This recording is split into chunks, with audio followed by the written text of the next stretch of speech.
Today for Mousetrap Monday, we're going to try to modify this prototype mousetrap. It's an incredible mousetrap to scale it up for catching large rats.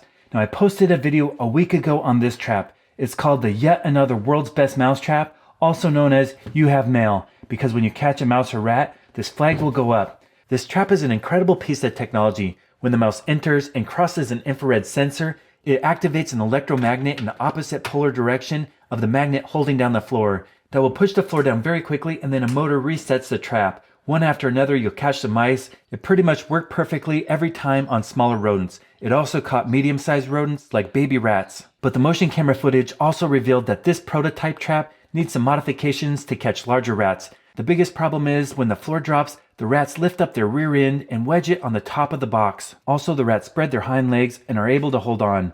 One rat even returned 4 times, setting off the trap, but it never dropped down. I showed this footage to the trap's inventor, his name is Bob, and he recommended before I send it back to him, I make a modification and test it out. He recommended that we cut off the top and raise it up. That way, when the floor drops down and the rat's rear end goes up, it doesn't hit this lip. Then maybe we can catch the rats. So I'm going to take the trap to the workshop, make some modifications so it looks more like this.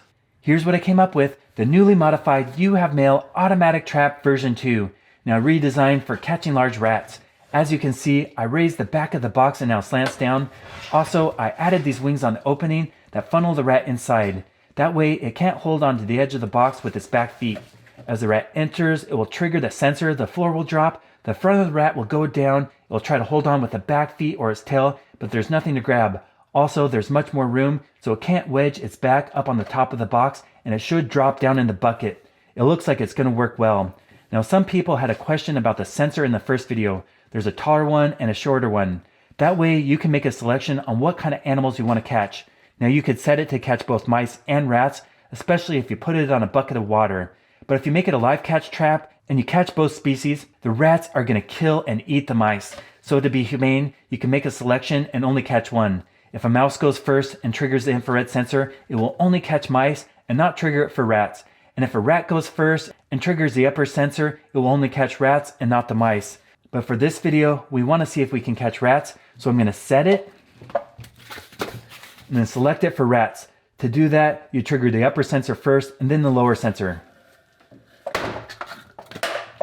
There, now it's in rat mode. Mice should be able to go in there, eat the bait, and not get caught. But when a rat goes in there, it should drop down and get captured. I'm really curious if our modifications work. Let's go test it out by setting up motion cameras in the barn to see if we can catch a large pack rat.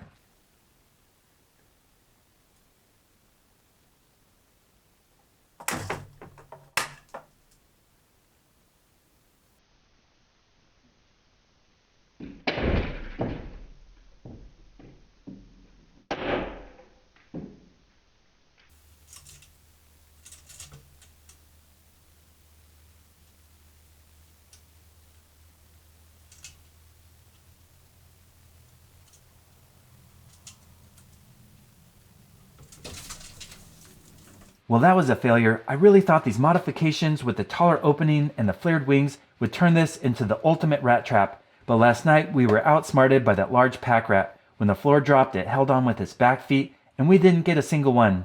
If you have a suggestion on how to make this a better rat trap, leave a comment down below. I know the inventor is working on version 2 for rats to make it much better, and I can't wait to test it out. Thank you so much for watching. Usually in my videos we catch a lot of mice and rats, but sometimes we're outsmarted. This was a rare case where the rat got the better of us. If you haven't subscribed, please consider clicking that button. I've posted over 700 videos on YouTube, and currently I'm posting new videos every Monday and Friday. So if you want to see the best videos on how to catch, and sometimes not catch, mice, rats, squirrels, chipmunks, moles, voles, and gophers, stay tuned.